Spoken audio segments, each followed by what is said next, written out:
Alors maintenant, nous allons écouter un entrepreneur et dirigeant d'un cabinet de conseil, mais vous le connaissez sûrement comme membre fondateur de la Fondation Polémia. Merci d'accueillir Philippe Christel.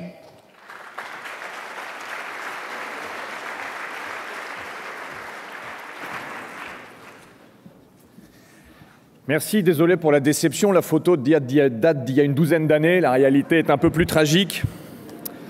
Mais puisque nous sommes dans ces logiques de transmission, on va en parler. C'est justement aussi l'adaptation, c'est la transformation.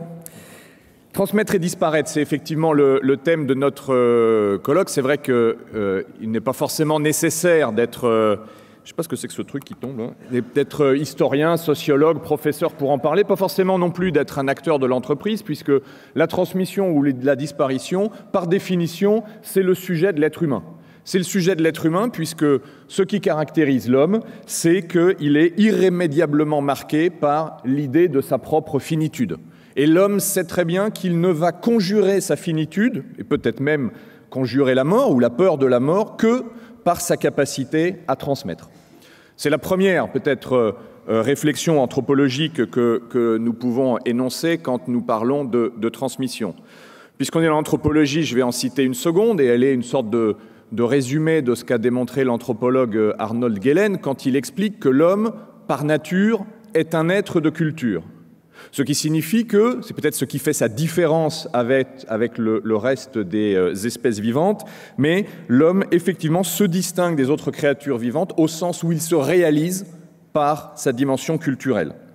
Le lombric naît entièrement lombric, le lion naît entièrement lion, mais l'homme ne naît pas totalement homme, il naît homme à partir du moment où il a réalisé via l'acquisition d'une somme de savoir, d'expérience, de valeurs, qu'il n'a réalisé sa propre condition.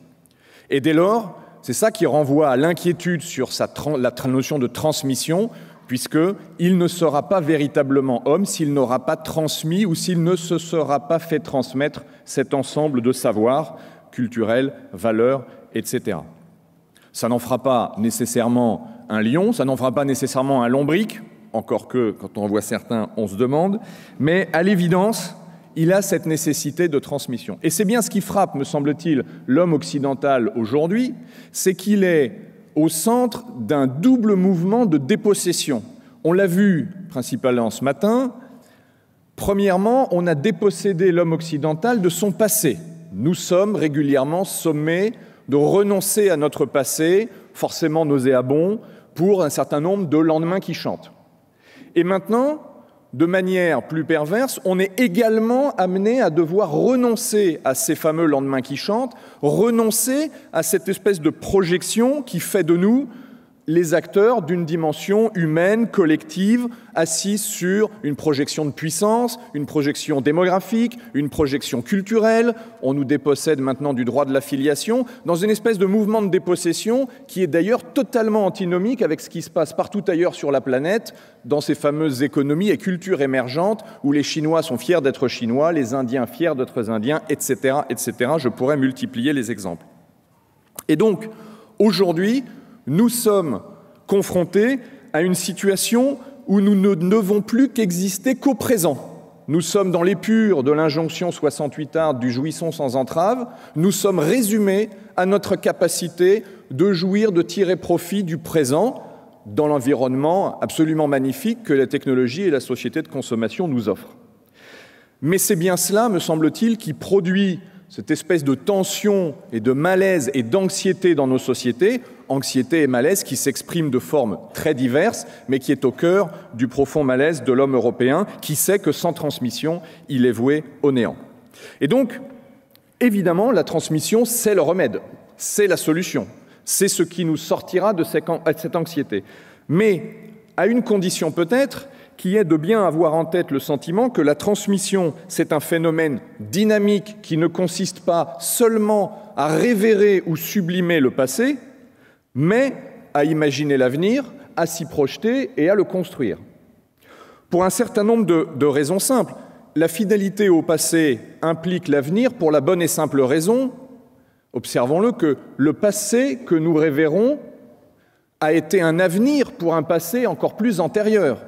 Le passé que nous révérons n'est jamais que le produit d'une volonté de projection individuelle et collective des communautés et générations qui nous ont succédé. Première chose.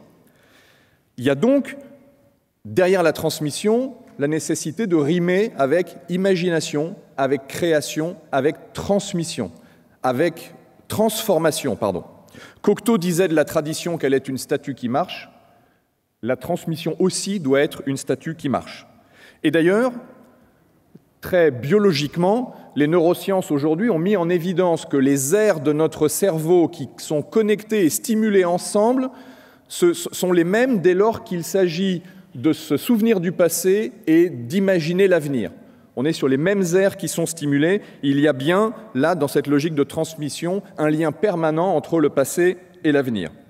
Et donc ça veut dire que si nous voulons assurer la vitalité de la transmission, si nous voulons restaurer la transmission, il nous faut évidemment des professeurs de littérature, mais il nous faut également des romanciers, n'est-ce pas Eric ? Il nous faut des théologiens et des exégètes, mais il nous faut des prophètes. Il nous faut des professeurs d'histoire, et nous sommes correctement outillés au sein de l'Iliade, mais il nous faut aussi des hommes et des femmes qui sont déterminés à faire l'histoire. Il n'y a pas l'un sans l'autre. Il nous faut donc des créateurs, des innovateurs, des découvreurs, des bâtisseurs, j'en passe et des meilleurs, c'est la seule rime de l'exposé.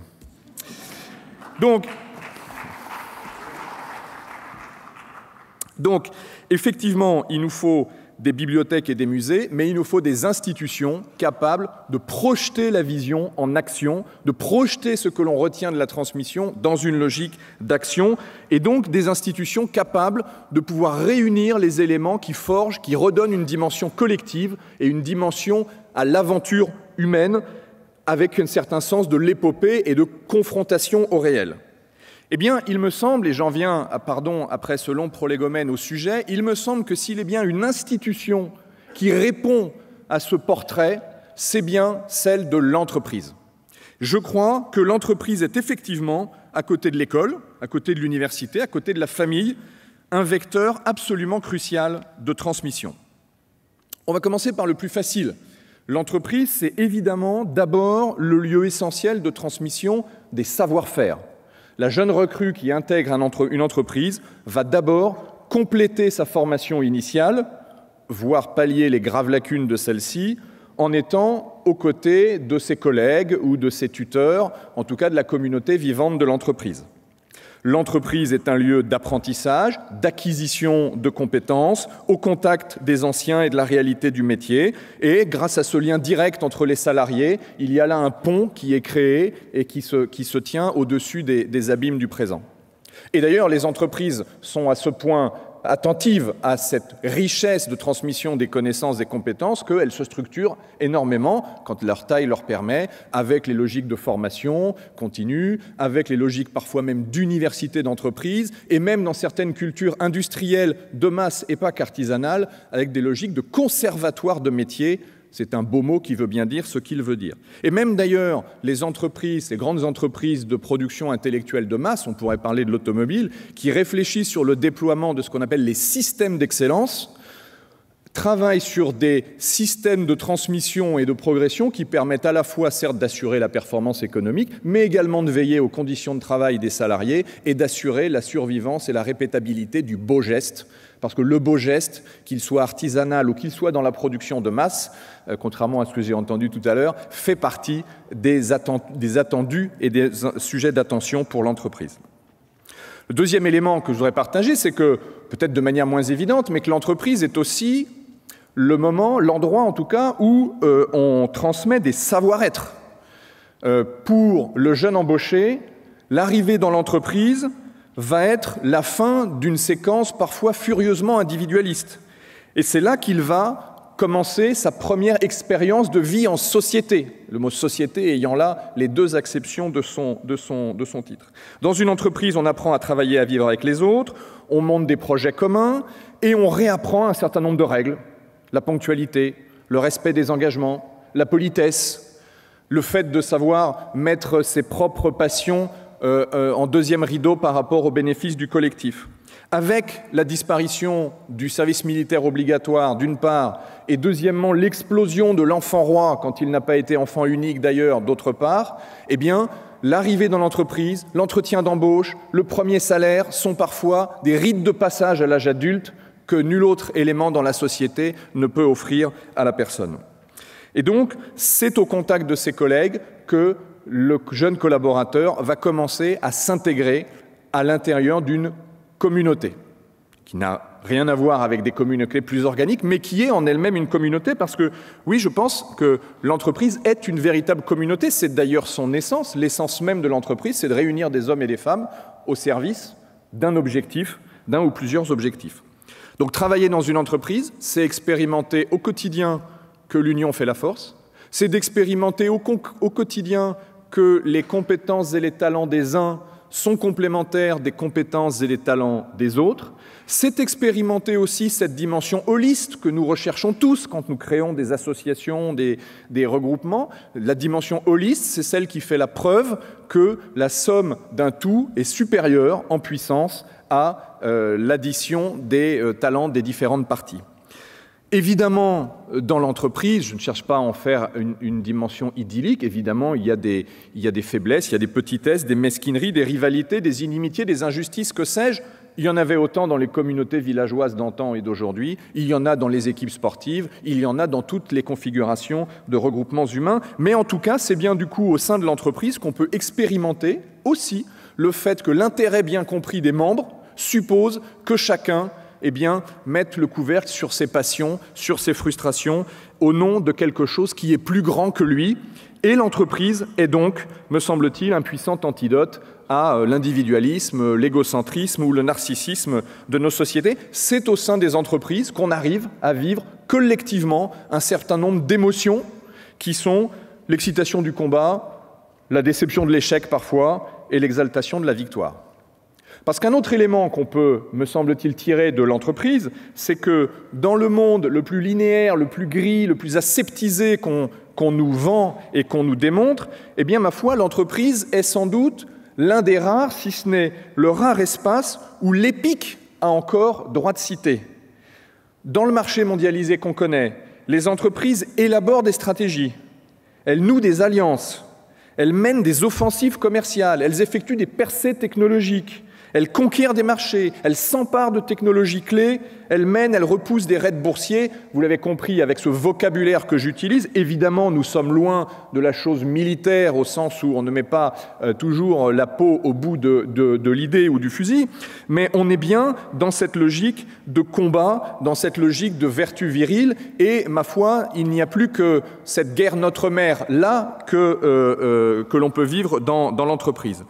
D'autant que, pour un certain nombre d'entreprises, quelle que soit leur taille, et parfois beaucoup plus dans les plus grandes que les moyennes ou les plus petites, ceux qui mènent ce combat le font avec un niveau d'abnégation et de sacrifice, aussi parce qu'il faut défendre le pavillon, c'est-à-dire l'entreprise France ou la survie du modèle français. Il y a aujourd'hui dans les ingénieurs, les techniciens, les cadres qui se battent pour des grandes entreprises, que ce soit Peugeot, Alstom et Silor, il y a des guerriers de l'ombre, il y a des espèces de soldats inconnus qui se battent aussi pour une notion de patriotisme qui n'est plus représentée que dans cette entreprise-là, si on met de côté le spectacle du sport business. Et donc c'est dans ces entreprises-là qu'on va retrouver, peut-être sans tambour ni trompette, mais la réactivation d'un certain nombre de vertus viriles, de goût du risque, de camaraderie face à l'effort et du plaisir du combat. Un autre point peut-être à partager avec vous, c'est que l'entreprise est aussi en elle-même un lieu de mémoire. Les entreprises racontent leurs histoires. D'abord parce que certaines ont une histoire pluriséculaire à raconter, et elles aiment effectivement raconter leur histoire parce que cette histoire, qui n'a jamais rien de passéiste, est l'occasion pour leurs collaborateurs de retrouver des raisons d'espérer, des raisons de motivation, des leçons face à l'incertitude ou face à l'adversité. Il ne viendrait pas à l'entreprise, et sauf erreur, ça ne s'est pas constaté, il ne viendrait pas à l'entreprise de raconter sa propre histoire de manière totalement décentrée, telle que la vivrait l'un de ses concurrents. Il ne vient pas à l'idée de l'entreprise de criminaliser son passé ou de déconstruire son passé. Non, les histoires d'entreprise, elles exaltent la fierté, elles exaltent l'appartenance, elles sont sur la partie positive de l'histoire. Elles garantissent la cohésion. Il n'y a pas dans l'entreprise l'ethnomasochisme permanent que l'on rencontre aujourd'hui dans l'histoire, avec un grand H tel qu'elle est véhiculée par les instances. Il n'y a pas cette notion-là. Il n'y a pas non plus cette désaffiliation et cette mauvaise conscience permanente. Et l'entreprise est donc, sa vision, la manière dont elle vit la notion d'histoire, est donc beaucoup plus proche d'une transmission telle que nous, du concept de transmission tel que nous le vivons, que celle que nous subissons par ailleurs. Dernier point peut-être, c'est que l'entreprise, c'est aussi le goût de l'avenir. L'entreprise, par nécessité, se projette en permanence, non plus sur des logiques passéistes, mais sur des logiques d'avenir. L'histoire de la communauté n'est pas figée. L'entreprise vit, apprend cela en permanence. Et donc, quand on transmet les récits d'autrefois, c'est systématiquement pour les réadapter, les reformater et les adapter au monde qui vient. L'histoire est effectivement une réserve permanente de possibles. L'entreprise se nourrit de prospectives, l'entreprise scrute les tendances, l'entreprise écrit des scénarios, l'entreprise se projette, l'entreprise anticipe. Et on assiste d'ailleurs à un renversement des rôles tout à fait inédit. Pendant longtemps, c'était la prérogative de l'État que de démontrer qu'il était capable de penser le long terme, parce que lui, il n'était pas prisonnier des égoïsmes du court terme. La flotte de Louis XVI qui a écrasé la Royal Navy l'a fait et le doit parce que Colbert a planté des forêts de chênes en Charente 120 ans plus tôt, à une époque où la durée de vie moyenne n'excédait pas 45 ans. Aujourd'hui, c'est l'inverse. Aujourd'hui, les décideurs publics ont l'œil rivé sur la prochaine échéance électorale. Les fonctionnaires ne savent pas sortir de ce qui a été voté du budget annuel. Toute créativité au-delà de ce qui a été voté par les élus étant par définition interdite, criminelle. Et quant aux élus ou politiques, ce qui les intéresse, c'est le sondage qui sortira dans une semaine. Et donc, les institutions, les dirigeants publics ont renoncé au long terme, là où l'entreprise se projette sur ce dit long terme. Et c'est même pire que ça, c'est que l'État aujourd'hui ne voit dans le long terme que les périls qu'il pourrait receler et dont il conviendrait de se prémunir. La traduction en est dans la funeste inscription dans la Constitution du principe de précaution. Et donc par rapport, alors que l'État donc patauge dans une espèce de mix entre cécité et frilosité, l'entreprise, elle contribue à maintenir une vision volontariste de l'avenir. Alors, évidemment, vous allez vous dire, et vous aurez raison, que ce plaidoyer est peut-être idyllique, et évidemment qu'il ne se retrouve pas systématiquement dans la réalité. Vous pourrez, chacune et chacun, m'opposer un exemple très concret sur ce tableau. C'est vrai que dans beaucoup d'entreprises, l'éthique du politiquement correct va ronger l'épique que l'on souhaiterait voir. C'est vrai que la volonté de conformité étouffe la créativité. C'est vrai que les grandes multinationales génèrent des bureaucraties. C'est vrai que la financiarisation conduit davantage au court terme qu'au moyen-long terme. C'est vrai qu'on peut dire, ça se discute, que les solidarités dans les entreprises ne fonctionnent vraiment que quand l'entreprise connaît la prospérité. Et tout cela est vrai parce que, évidemment, le réel est beaucoup plus complexe que quelques discours que ce soit. De manière plus radicale, vous pourriez m'apporter la contradiction aussi en me disant que oui, quand même, l'entreprise, c'est quand même une partie liée avec le marché, avec la mondialisation, la société de consommation, c'est l'argent, c'est sale, c'est mal. Et donc l'entreprise n'est pas un agent de transmission, c'est un agent de délitement, c'est un agent de dilution, de dissolution. Et il y a effectivement, il ne faut pas le cacher, il faut se le dire, y compris dans nos milieux, il y a une capacité de critique de l'entreprise, cette espèce de forme capitale qui est l'axe du mal, souvent caricaturée d'ailleurs, d'autant plus violemment que ceux qui tiennent le stylo ne se sont jamais frottés à l'entreprise en question. Mais il y a une espèce de rémanence de ce vieux discours égalitariste français depuis Gracchus Babeuf qui est toujours tout à fait surprenant quand on parle de l'entreprise. Moi, je ne crois pas que l'entreprise soit à ce point complice du marché destructeur. Et j'en veux pour preuve ou pour illustration, je n'aurais pas la prétention de la preuve, mais je pense que même l'entreprise, ça fait partie des rares institutions contrairement aux institutions publiques, qui se dressent contre la logique toute puissance du marché, aussi paradoxal que cela puisse apparaître. Il y a un économiste, prix Nobel d'économie américain, qui s'appelle Ronald Coase, et qui expliquait en gros que vous avez deux manières d'organiser le marché, d'organiser les activités économiques. Vous avez d'une part le marché, et vous avez d'autre part l'entreprise. Et que toute extension du domaine de l'un correspondait à un recul du domaine de l'autre. L'entreprise, par définition, qui est un univers qui est borné et qui est temporalisé, s'oppose à la manière dont le marché veut progresser. Le marché, si je suis la définition d'Adam Smith et de sa fameuse main invisible, le marché, c'est un système qui est marqué par l'absence de hiérarchie, par un simple tissu de relations d'échange librement consenties entre individus et un tissu qui se recompose sans cesse. L'entreprise, eh bien, c'est l'inverse, puisque justement, elle se caractérise par l'établissement d'une hiérarchie interne et d'une profonde volonté de pérennité. Sens de la hiérarchie et volonté de pérennité, eh bien, je crois que ces deux traits-là suffisent à définir, à décrire l'entreprise comme une institution qui tranche radicalement avec les autres institutions contemporaines et tranche radicalement avec la propension actuelle à l'avachissement et à la dissolution de ce que nous voyons. Hiérarchie et volonté de pérennité, ce sont ces deux traits, je crois que nous pouvons en convenir, qui sont nécessaires à la transmission, en tout cas à une vision dynamique et pas muséifiée de la transmission. Hiérarchie et volonté de pérennité, c'est, je crois, beaucoup plus que la survivance d'un monde en voie de disparition, ce sont les ferments d'un renouveau. Ce matin, en fin de matinée, on a bien vu avec la discussion autour d'Aristote au Mont-Saint-Michel que dans le chaos qui a suivi la chute de l'Empire romain, la survivance de la vieille culture a été recueillie, a été soignée dans les monastères pour pouvoir ressurgir quand le moment historique est venu. Eh bien moi, je pense qu'il n'est pas impossible que dans le chaos postmoderne qui nous est promis et qui avance chaque jour, eh bien il n'est pas impossible que ce soit justement les entreprises qui deviennent à leur tour gardiens d'un certain nombre de vertus, un certain nombre de valeurs qu'elles vont maintenir vivantes alors qu'elles vont disparaître dans le reste de la société. Donc oui, je crois que si l'alternative entre transmettre et disparaître montre que la transmission dynamique est la clé, alors je crois que les entreprises ont profondément un rôle à jouer et donc finalement, il n'est pas du tout incongru que de faire leur éloge. Merci.